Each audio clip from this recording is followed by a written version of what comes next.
모든 사람은 다 이름을 갖고 모든 사물은 사물의 이름이 있습니다. 엊그젠가 중앙일보에 예전에 우리나라의 개그맨이었던 김정식이라고 하는 사람, 바풀떼기라고 하는 사람이 목회자가 되어서 장애인과 어려운 사람들의 벗이 되어서 그들을 섬기면서 사는 대담을 읽었습니다. 그 사람의 마음에는 목사는 목사값, 꼴값을 좀 하고 싶다, 그런 얘기였는데 참 동감했습니다. 처음 사람을 만나게 되면 자기를 소개하는 과정에서 자신의 이름을 설명합니다. 저는 누구입니다. 부모님이 지어주신 이름이 너무 마음에 들지 않아서 나중에 새 이름으로 바꾸는 사람도 있습니다. 사람들은 마음에 들지 않는 이름이라면 굳이 바꾸지 않으려는 사람도 있지만 그 이름을 대면 아이고 그 이름이 뭐 그래, 그래서 상대방이 웃기 때문에 자기 이름을 새 이름을 갖고자 합니다. 어떤 사람이 세상에 대박 그러니까 이름을 아이를 낳았는데 대박이라고 졌답니다. 근데 그 사람 아버지의 성이 왕씨였답니다. 그래서 왕대박이 됐대요. 근데 그 아이의 인생이 왕대박이 되느냐, 그게 꿈이겠죠. 나를 잊고 지으신 분의 이름을 함부로 부르는 것은 동서양 막론하고 조심스러운 일입니다. 그래서 상대방의 부친이나 어른들을 댈 때는, 꼭 함자를 댈 때는 조심소심 됐습니다.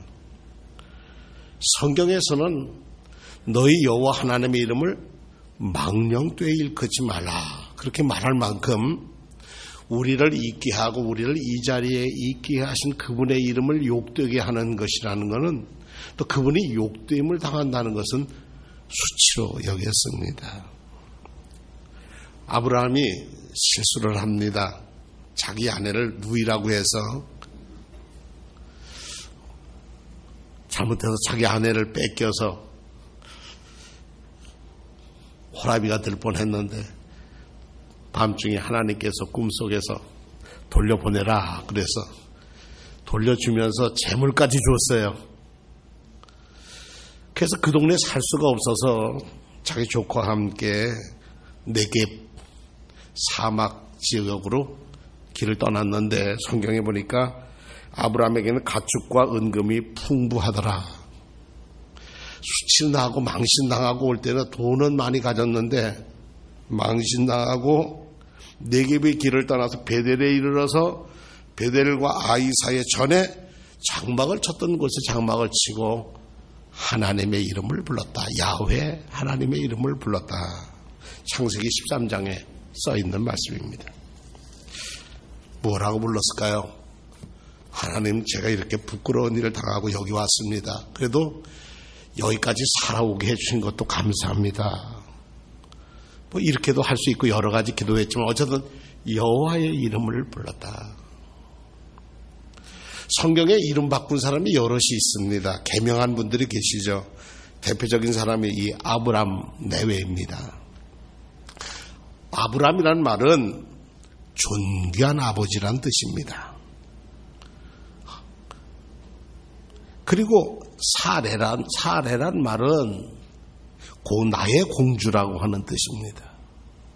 근데 하나님을 만난 다음에 믿음으로 하나님과 약속을 맺은 다음엔 그 이름이 많은 나라의 아버지, 많은 이들의 아버지, 열국의 아버지라는 이름으로 아브라함, 이렇게 바뀝니다. 또 여자의 이름으로 공주라는 이름이 얼마나 이쁜 이름입니까? 근데 그 공주라는 이름이 열국의 어머니, 많은 이들의 어머니라고 하는 이름으로 사라 하고 이름이 바뀝니다. 그 이름 뜻 그대로 아브라함과 사라는 후에 많은 이들이 아버지와 어머니가 되었습니다. 그의 어머니가 되었습니다. 아브라함을 보통 믿음의 조상이라고 부르지 않습니까? 육신적으로는 유대인과 아랍인의 조상이지만은 영적으로 모든 그리스도인들의 아버지입니다. 그리고 창조주 하나님에 대한 믿음을 우리에게 소개해주고 믿음을 시작해줬다고 하는 성경의 기록은 아브라함입니다. 그래서 아브라함을 믿음의 조상 이렇게 얘기합니다. 그 사람의 이름이 그 사람의 운명을 지배합니다. 이렇게 생각하는 것이 동양 사람들입니다. 그래서 성명 철학이라는 것도 있습니다. 운명 철학이면 성명 철학이 있습니다. 그래서 야, 그 이름 바꿔야지 대성하는 거야. 그리고 이름도 바꾸기도 합니다. 새 이름이 그들의 삶과 운명을 지배할까요? 하나님께서 아브라함과 사라로 이름을 바꾸신 것은 새 이름을 통해서 그들에게 부여하신 새로운 부름, 사명을 그들이 아브라함과 사라가 받아들이고 그 이름이 그 뜻대로 이루어지도록 살았기 때문에 그렇게 된 겁니다. 하나님이 새 이름 지어주신 것은 그 이름으로 운수대통하라고 팔자가 피라고 이름 지어준 건 아닙니다. 열국의 아버지가 됐으니 얼마나 속이 섰겠습니까? 요즘 같으면 이슬람과 기독교가 싸움을 하면 얼마나 아버지 되신 아브라함은 속상하겠습니까? 열국의 어머니가 되면 얼마나 속상하겠습니까? 엊그제 동해안에 눈이 많이 왔다고 그래서 어느 분에게 전화를 드렸더니 동해시에는 1m 15cm 눈이 왔답니다. 근데 여러분들 아다시피 첫 겨울의 눈은 가볍습니다. 눈도 똑같은 무게가 아닙니다. 그런데 이 봄이 가까우면 눈에는 봄을 이렇게 하나님이 보내시려고 습기를 많이 넣어 놓으셔가지고 봄 눈은 무겁습니다. 보통 제가 동해안에 살아보니까 보통 봄쯤 요즘 눈이 오면 60cm쯤은 보통 옵니다. 근데 1m 15가 눈이 왔으니 얼마나 큽니까? 아유, 이게 자녀들 때문에 걱정이겠습니다. 그랬더니 이래요. 부모는 죽을 때까지 죄인이에요. 그게 무슨 뜻이에요? 그러니까 자식에 대해서 부모는 죽을 때까지 죄인이라는 거예요. 가만히 그 말씀을 들으면서 아브라함, 사라, 그분들은 얼마나 자녀들, 많은 믿음의 자녀들 때문에 속 썩었을까? 자신의 허물도 있지만 그런 생각을 갖게 되었습니다. 하나님을 만나지 않았더라면 그냥 아브라함은 이름답게 존귀한 아버지로 살고 사례는 공주님처럼 잘 받들게 살다가 인생 끝나면 그걸로 좋을 건데 하나님을 만나서 여호와 하나님을 만나서 그게 공주처럼 사는 인생이 열국의 어머니가 되고 존귀한 아버지가 열국의 아버지로 바뀌었다는 겁니다. 저는 오늘 구약의 말씀을 드리려고 하는 게 아니라 오늘 신약의 말씀을 드리려고 합니다. 나라가 어두워지고 희망이 없고 식민지에서 너무 도탄에 빠지고 그럴 때 하나님께서는 그 백성을 위로하기 위해서 하나님 스스로 이제는 구원해야 되겠다 생각해서 앞서서 메시아를 보내기 앞서서 세례 요한을 보냈습니다. 세례 요한의 회개 운동은 저 갈릴리로부터 시작해서 저 요단까지 그냥 온 나라를 뒤집었습니다. 뭐 예루살렘에서 회개하려고 저 세례 받으려고 요단강까지 내려왔다는 걸 보면 그렇습니다. 그런데 그 세례 요한의 제자 중에 안드레라는 사람이 있었습니다. 근데 안드레는 갈릴리 출신입니다. 예루살렘 출신도 아니에요. 그래서 세례 요한을 따라다니면서 회개에 함께 뭐 세례도 주고 그렇겠죠. 근데 어느 날 선생님이 지나가는 사람 보고 야, 메시아가 저기 왔다. 저분 따라가야 돼. 나는 저 사람의 앞에 길라잡이일 뿐이지 저분이 메시아야. 그 안드레는 선생님 말씀대로 그래서 예수님을 따라가서 하룻밤 자고 나서 이분이 우리 세례 요한 선생님이 말씀하신 대로 스승이구나. 메시아 그런 것을 알고 그 다음에 아침 일찍이 early in the morning 성경에 보니까 일찍이 일어나서 찾아가는 것이 뭐냐면 자기 형님에게 찾아가는 거예요. 그 형 이름이 시몬이었다는 겁니다. 고기 잡는 어부였는데 형이나 아우나 이 나라가 좀 회복됐으면 좋겠다. 언제 메시아가 올 건가? 우리 조상들이 예언자들이 약속한 분이 올 건가를 기다리고 있었는데 형님 제가 메시아를 만났어. 우리가 메시아를 만났습니다. 이게 뭔 소리 하는 거예요? 아침 일찍이 와서. 그럼 우리 한번 가보셔. 그래, 믿자야 본전이다. 우리 가보자. 그 안드레의 인도함을 따라서 예수님을 만납니다. 근데 예수님이 시몬을 한참 쳐다보더만 이렇게 얘기하는 거예요. 당신이 요한의 아들 시몬이군요. 앞으로는 당신의 이름을 게바라고 부르겠습니다. 첫 대면의 말씀이 누구라 얘기하지 않고 이름부터 바꾸자는 거예요. 당신이 요한의 아들 시몬이라는 건 나 알아. 뭐 안드레가 얘기했던지. 그런데 이제는 당신은 시몬으로 살 게 아니라 게바로 산다. 근데 게바라는 말은 당시 예수님이 살던 그 갈릴리 주변에는 아람어라는 어를 썼어요. 아람. 예루살렘에 가면 히브리 말을 썼어요. 그리고 그 당시에 문화적으로 이 지중해 연안에서는 헬라어를 썼어요. 그러니까 이 말을 잘해요. 근데 이 게바란 말은 동네에서 보통 쓰는 말, 아람어로 바위라는 뜻이고, 페트로스라고 하는, 베드로라고 하는 말은 헬라 말로 쓸 때는 베드로라고 쓰고, 영어로는 피터라고 쓰고, 불어로는 피에르라고 씁니다. 똑같은 이름입니다. 요한복음이 헬레니즘 문화권 그 문화시대에 썼기 때문에 이름을 이렇게 자세히 썼어요. 게바라는 이름을 모를까봐. 게바라는 말은 바위라는 뜻이에요. 쉽게 얘기하면 돌쇠 이렇게 바꾼 거죠. 당신은 바위와 같은 사람이야. 이 시몬이란 말은 듣는다는 말 뜻입니다. 들려졌다는 뜻이에요. 세상에 소식이 들려졌다는 거예요. 그러니까 이 사람 훌륭한 사람이야. 이름난 사람이야. 하나님의 음성을 잘 듣는 사람이 되라. 뭐 이런 뜻으로 이름을 시몬이라고 적겠죠. 그런데 이 베드로라고 하는 말은 바위라는 촌스러운 이름이에요.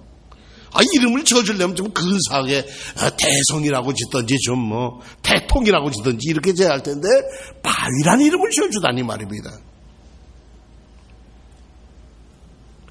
마태복음에 보면은 갈릴리 사역을 마무리하는 단계에서 예수님이 제자를 데리고 요즘 말하면 수양회를 가셨던지 수련회를 가셨던 것 같아요. 저 북쪽으로요. 델단이라는 지역을 가는데 가이사라 빌립보라는 곳을 지나가게 됐는데 예수님이 묻습니다. 세상 사람들이 날 보고 뭐라고 그려? 그랬더니 사람들이 세례 요한이라고 그러기도 하고요. 어떤 사람은 엘리야라고 그러고 예언자라고 그러는데요. 근데 베드로가 게바가 대답을 하기를 선생님은 살아계신 하나님의 아들 그리스도이십니다. You are the Christ. 당신은 그리스도시고 당신은 메시아, 이 땅에서 기다리고 온 인류가 기다리는 메시아, 하나님의 구원자이시고 그리고 살아계신 하나님의 아들이십니다. 이 말을 듣고 예수님은 이렇게 대답합니다. 시몬 바요나야, 너는 복이 있다. 너에게 이것을 알려주신 분은 혈육이 아니라 하늘에 계신 내 아버지다. 나도 너에게 말하노니 너는 이제부터는 뭐가 된다? 베드로라. 이 반석 위에, 나는 반석 위에 너의 신앙 고백 위에 교회를 세우겠다. 이렇게 바뀝니다. 시몬에게 게바, 베드로라는 이름을 주셨다고 하는 것을 설명하고 있습니다. 시몬을 제자로 불러서 훈련을 시키고 인격적인 체험을 하고 경험을 한 다음에 게바, 베드로라고 하는 이름으로 살아라. 그런 뜻이죠. 흔들림이 없는 바위와 같은 신앙인으로 자라기를 기대하셨습니다. 그의 믿음의 기초가 되어서 교회가 든든히 세워지기를 기대했습니다. 아브라함이 유대인들의 믿음의 조상이 되었듯이 베드로가 새로운 믿음의 조상이 되기를 기대하셨습니다. 그를 소명으로 그를 불러내신 것입니다. 예수님을 만나는 순간 시몬의 내면에는 그동안 존재했던 자아가 하나 더 생겼는데, 새로운 자아가 생겼는데, 시몬의 육신의 이름이 있지만 그는 게바라고 하는, 베드로라고 하는 자아가 생겼습니다. 그래서 시몬 안에는 게바와 시몬이 함께 사는 겁니다.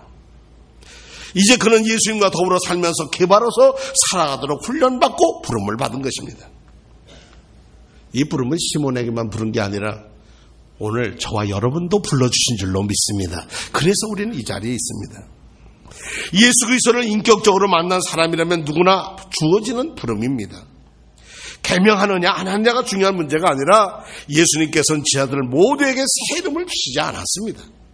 중요한 것은 새로운 이름을 가지느냐 안 가지고 있는 문제가 아니라 예수 그리스도 안에서 자신의 새로운 정체성을 발견하고 그 정체성답게 사느냐 안 되느냐, 목사면 목사의 꼴값을 제대로 하며 사느냐 안 하느냐, 이게 문제라는 겁니다.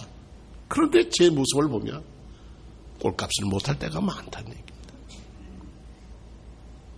사도 바울은 그것을 옛사람과 새사람이라고 그랬어요.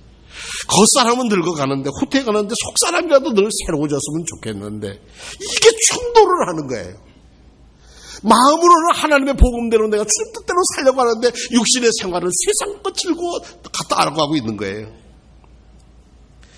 세례를 받아서 그리스도와 예수와 하나 된 우리는 세례를 받을 때 그와 함께 죽었다는 것을 알지 못합니까? 우리가 옛사람이 그리스도와 함께 십자가에 달려 죽고 우리 몸을 멸하여서 다시는 죄의 노예가 되지 않게 하려는 것을 우리는 압니다. 그러므로 우리는 낙심하지 않습니다. 왜냐하면 우리의 겉사람은 낡아져도 속사람은 새로워지기 때문에. 이러면서도 바울 사도는 이렇게 고백합니다. 오늘 말씀은 오라 나는 곤고한 삶입니다. 내 이 갈등, 육신의 나와 주님의 사도로서 사는 나의 갈등 속에 나는 이래 부끄럽게 삽니다. 누가 이 죽을 사망의 몸에서 나를 건져줄 수 있겠습니까? 여러분이 예수 그리스도 안에 진리대로 그분에 관해서 듣고 그분 안에서 가르침을 받고 여러분은 지난날의 생활 방식대로 허망한 육정에 따라 썩어 없어질 그 옛사람을 버리고 마음의 영을 새롭게 하여 하나님의 형상을 따라 참 의로움과 참 거룩함으로 지으심을 받은 새 사람을 입어달라고 에베소서 교회에 말씀하고 계십니다. 이 같은 신앙을 고백한 바울 사도는 예수 그리스도를 만나기 전에는 실로 대단한 자존심을 가지고 살았습니다. 나는 유대인 중에 유대인이고 베냐민 지파고 히브리인 중에 히브리고 로마 시민권도 갖고 나는 가말리엘 문화에서 공부도 많이 했고 나는 존경받는 바리새인이고 나는 흠없는 사람이야. 그러나 그가 자기의 보기에는 저 나세는 예수를 따르는 자들이 이거는 없애야 할 것들하고 박해하는데 앞장서서 장로들에게 공문을 받아서 자기 나라도 아닌 시리아 땅 다마스커스까지 가서 내가 예수 믿는 것들을 다 잡아오리라 하고 가던 도중에 부활하신 예수님을 만났습니다. 그 음성을 듣고 그를 꼬꾸라졌습니다. 그리고 그 이름을 사울이라 크다 하는 이름에서 바울이라 작다 하는 이름으로 바꿉니다. 그가 예수님을 부활하신 예수님을 만났음에도 불구하고 늘 갈등을 하며 살았다는 얘기입니다. 예수의 그리스도를 만나는 순간, 믿는 순간 내가 알았던 자아 옆에 찾아온 내 참 모습을 보면서 내 자아가, 내 나이가 얼마나 부끄럽고 죄인이었다는 것을 알게 되죠. 예수님을 만나고 나서 그 자아가 자신이 아니라는 것을 깨닫고 시몬이 아니라 게바고 베드로가 되어야 한다는 것을 그는 마음에 간직할 수밖에 없었다는 얘기입니다. 시몬 나사렛 예수를 만났지만 그렇게 쉽게 변하지는 못했습니다. 성경에 복음서를 읽다 보니까 시몬이라는 이름이 여러 곳에 나옵니다. 예수를 만나서 베드로라고 이름을 바꿔준 다음에도 나온다는 얘기입니다. 예를 들면 이렇습니다. 예수님이 마지막으로 예루살렘에 올라가시는데 사람들은 예수님이 임금이 될 줄 알았습니다. 정치를 뒤집어가지고 대임금이 될 줄 알았습니다. 수군대기세 아주 정치 감각 있던 야고보가 얘기를 합니다. 야, 올라가면 누가 예수님 좌우편에 앉을 건가? 누가 실권을 장악할 건가? 그런 얘기로 12제자들의 마음이 술렁거렸습니다. 베드로가 무척이나 괘씸했겠죠. 내가 수지자라고 자기는 생각하고 살았는데 나를 놔두고 너들이? 그때 예수님께서는 이렇게 말씀하십니다. 시몬아 시몬아 보아라. 사탄의 밀처럼 너를 체질하려고 너희를 소나귀에 넣기를 요구했다. 그러나 나는 네 믿음이 꺾이지 않도록 너를 위해 기도해야겠다. 내가 다시 돌아올 때에는 내 형제를 굳세게 하여라. 12제자를 누구에게 넘겼다고요? 사탄들에게 넘겨서 누가 위냐 아래냐 따지게 했다는 게. 다가올 위기 앞에서 너희가 나를 버리고 떠날 거다 그럴 때 그냥 씩씩하게 앞당겨서 어이구 주님 천부당 만부당 하면 감옥에 가면 가고 죽으면 저도 함께 죽겠습니다. 이렇게 충성맹세한 게 시몬이었습니다. 그는 괴바로 살기를 원했지만 그는 그렇게 성장하지 못했습니다. 저도 그러합니다. 제 모습 보면 30여 년을 예수 믿고 복음을 전한다고 하면서 제 모습을 한때 보면 부끄럽고 실수투성입니다. 심지어 시몬은 이런 사건이 있습니다. 예수님이 이제 마지막 잡히시기 전날 밤에 감난산이라는 곳에 가서 기도하시는데 너무 마음이 죽을 지경이었어요. 가까운 곳에 베드로 보고 여기 있으셔. 그리고 지하들은 좀 더 멀리 있게 하고 가서 기도합니다. 날 위해서 기도해 줬으면 좋겠어. 얼마 기도하다 와 보니까 자고 있거든요. 그때 예수님 말씀이 게바야 베드로야 이렇게 부르지 않았습니다. 따라합시다. 시몬아 자고 있느냐. 근데 그 음성이 오늘 새벽에 제게 너는 지금 목사로 내가 수원 종로교회 파수꾼으로 깨어있냐 자고 있냐.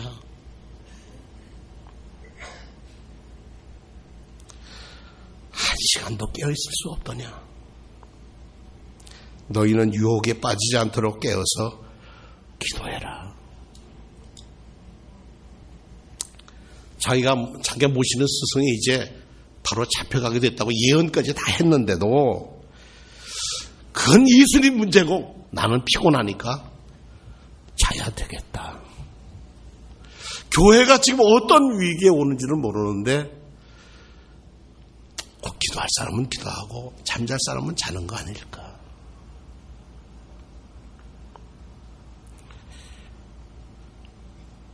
예수님이 십자가 재판받으러 갈 때 끝까지 찾아간다니까 재판정에 들어갔다가 기집종이 당신 저 한패라고 하는 얘기에 아이고 나는 모른다고 그를 저주까지 하고서 나니까 자기 시몬 자기 처지가 너무나도 부끄러워서 나가서 심히 통곡했다. 또 막달라 마리아가 예수님 부활한 거 예수님 보고 빈 무덤까지 보고 왔는데 부활하신 예수님을 만나기도 했는데 그들은 또 어떡합니까? 아이고 희망이 없어. 그러니까 우리가 배운 것은 고기 잡는 거니까 물고기 잡으러 가세. 그리고 자기 혼자만 아니라 다른 제자들 데리고 갈릴리 호숫가에서 고기를 잡으러 갑니다. 밤새 잡았는데 헛그물이었는데 예수님이 찾아오시잖아요. 그죠? 뭐 좀 잡았어? 못 잡았습니다. 공쳤습니다. 배 오른쪽에 그물을 던지라고 그러니까 던지니까 153마리를 잡았어. 그물이 찢어질 것 같아. 그때 제자 중 한 사람이 예수님이다 주님이다 그러니까 제일 먼저 뛰쳐나온 게 베드로였어요. 그런데 예수님은 베드로 보고 너 나 배신자다 나쁜 놈 네가 뭐 몇 번 너 나를 배신하고 살았냐 이런 거 말씀하시지 않았어요. 그리고 하시는 말씀이 요한의 아들 시몬아 네가 이 사람보다 나를 더 사랑하느냐 이렇게 물으시는 거예요. 여기도 보니까 시몬아 이렇게 부르시는 거예요. 아리선이라는 이름이 있고 목사라는 이름이 역할이 있는데 제대로 못하니까 하나님은 너 깨라. 너 그러면 내가 잠들면 교회가 잠든다. 파수꾼이 잠들면 교회가 마귀가 와서 잡아가.